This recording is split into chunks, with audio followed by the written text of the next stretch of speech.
মনে রাখবেন, একটি জায়গায় আল্লাহ তারা বন্ধুকে জুদা করে দিয়েছেন, বন্ধুকে আলাদা করে দিয়েছেন, সেপারেট করে দিয়েছেন। যদিও দুনিয়ার সব জায়গায় আল্লাহ তারা বন্ধুকে একসাথে রেখেছেন। কুরবানি করার সময় আমার আল্লাহ বলে, আমি আল্লাহর নাম শুধু নিবে, আল্লাহু আকবার, আমার বন্ধুর নাম তোমরা সেইখানে নিতে পারবে না। আল্লাহ বন্ধুকে এত ভালোবাসেন, কালিমা পর্যন্ত লা ইলাহা ইল্লাল্লাহ মুহাম্মদ রাসূলুল্লাহ। কিন্তু কুরবানি করার সময় বন্ধুকে সেপারেট কেন করলেন, জুদা কেন করলেন, বন্ধুর নাম কেন উচ্চারণ করাননি? আমার আল্লাহ বলে, শুনতে চাও তাহলে শুনে নাও। কুরবানি যখন করবা, আমি আল্লাহর দুইটা নাম আছে, রহমান রহিম। আমি আল্লাহ দয়ালু, আমি আল্লাহ মেহেরবান।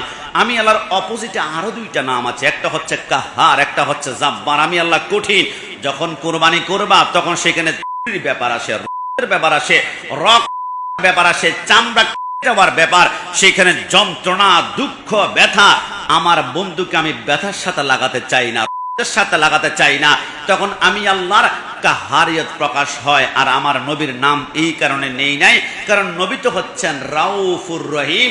আমার নবী তো হচ্ছেন ওয়ামা আরসালনাকা ইল্লা রাহমাতাল লিল আলামিন। রহমত যেখানে থাকবে সেইখানে থাকতে পারে না, সেইখানে থাকতে পারে না, সেইখানে গরু রবগুলো থাকতে পারে না।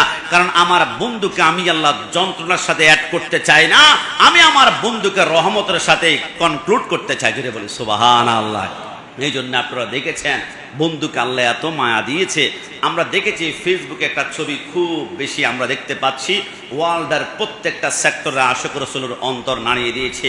আফ্রিকান একজন যুবক, কালো নিগ্রো, চেহারাটা এত সুন্দর না, কিন্তু সোনার মদিনায় গিয়ে মসজিদ নববীর পিলারের সাথে হেলান দিয়ে রাসূলুল্লাহর রওজার দিকে তাকিয়ে তাকিয়ে চোখের পানিগুলা ঝরঝর ঝরঝর করে পড়ছে।